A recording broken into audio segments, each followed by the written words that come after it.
Assalamualaikum warahmatullahi wabarakatuh. Video ini dibuat guna memenuhi salah satu tugas mata kuliah Manajemen Lintas Budaya dengan dosen pengampu Bapak Kalfajrin Kurniaji. Materi yang akan kami sampaikan adalah materi sesi 11, yaitu tentang komunikasi lintas budaya dengan anggota kelompok Berliana Putri Afrilia, Gefira Nur Anissa, Erika Siti Oktavia, dan Siti Hamidatul Zahra. Selanjutnya adalah pemaparan materi. Saya, Ning Siti, akan menjelaskan tentang definisi komunikasi, di mana secara etimologis kata komunikasi berasal dari bahasa Latin, yaitu communicare yang artinya menyampaikan. Menurut asal katanya tersebut, arti komunikasi adalah proses penyampaian makna dari satu entitas atau kelompok ke kelompok lainnya melalui penggunaan tanda, simbol, dan aturan semiotika yang dipahami bersama. Dari penjelasan tersebut dapat dipahami bahwa pengertian komunikasi adalah suatu aktivitas penyampaian informasi, baik itu pesan, ide, dan gagasan. Selanjutnya yaitu penjelasan mengenai budaya komunikasi. Menurut Hal, budaya adalah komunikasi dan komunikasi adalah budaya.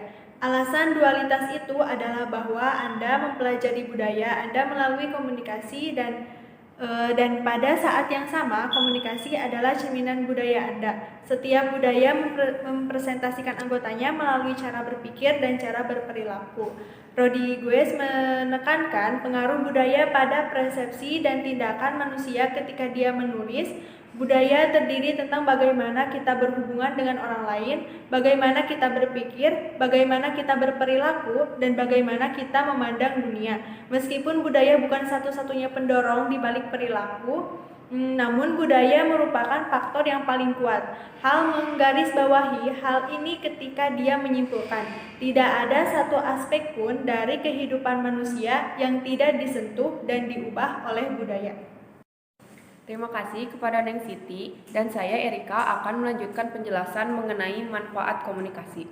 Berkomunikasi dengan sesama merupakan salah satu pengalaman manusia yang paling bermanfaat, karena komunikasi adalah cara utama supaya manusia memiliki kontak dengan orang lain, dan juga cara supaya dapat mengalami rasa inklusi, kasih sayang, dan bahkan kontrol.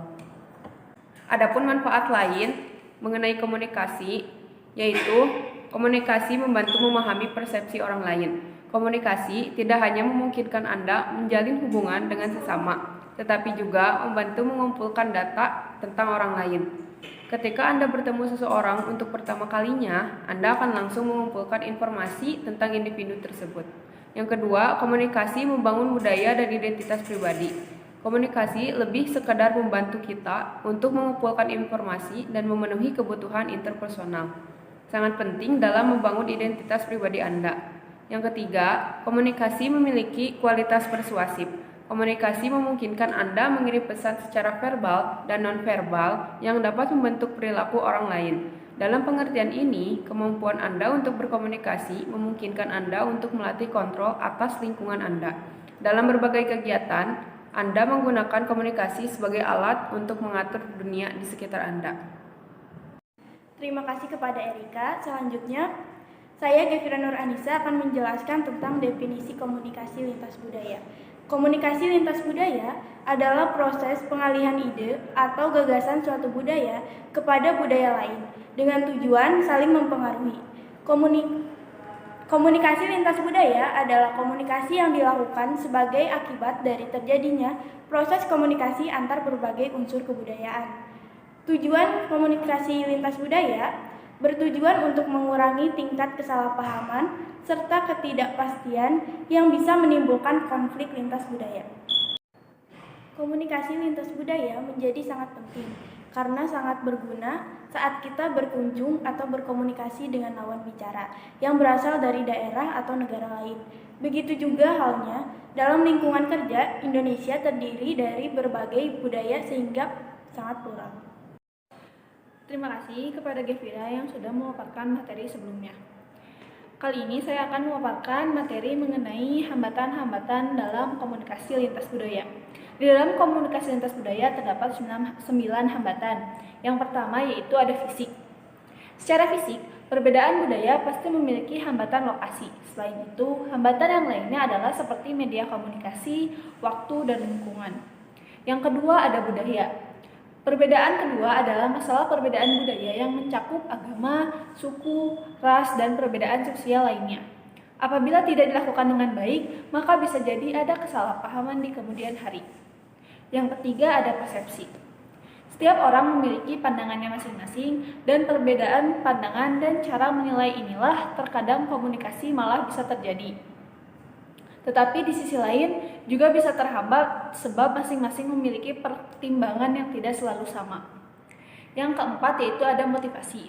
Motivasi ini adalah kemauan individu atau kelompok dalam komunikasi. Bisa jadi pendengar tidak mau mendengar sehingga hambatan komunikasi jelas terjadi. Yang kelima ada pengalaman. Setiap individu memiliki kemampuan masing-masing dalam memahami sesuatu atau memikirkan sebuah ide.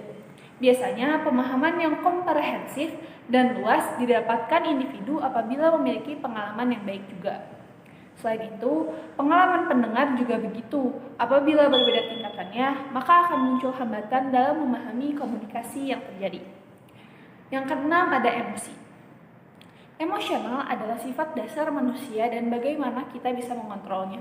Hambatannya adalah ketika terjadi perasaan yang tidak enak dan hati sedang tidak baik-baik saja, maka komunikasi akan terhambat, bahkan akan sulit untuk mencapai titik temu pendapat yang sama. Yang ketujuh ada bahasa. Perbedaan bahasa pastilah menjadi hambatan ketika menjalin komunikasi. Pastikan komunikasi dengan bahasa yang saling bisa dipahami supaya tidak menghambat proses transfer informasi. Yang kedelapan ada persaingan. Persaingan di sini yang dimaksudkan adalah kegiatan multitasking. Apabila pendengar mendengarkan informasi sambil mendengarkan informasi lain atau melakukan aktivitas lainnya, maka potensi kesalahan mendengar menjadi besar. Dan hambatan yang terakhir yakni nonverbal, kendala komunikasi yang disebabkan selain masalah bicara dan berbahasa.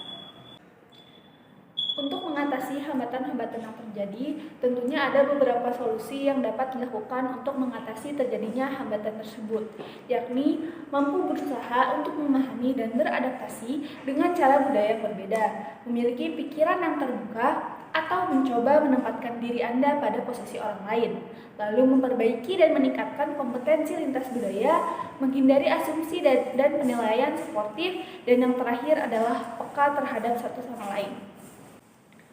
Sekian penjelasan materi dari kelompok kami mengenai komunikasi lintas budaya.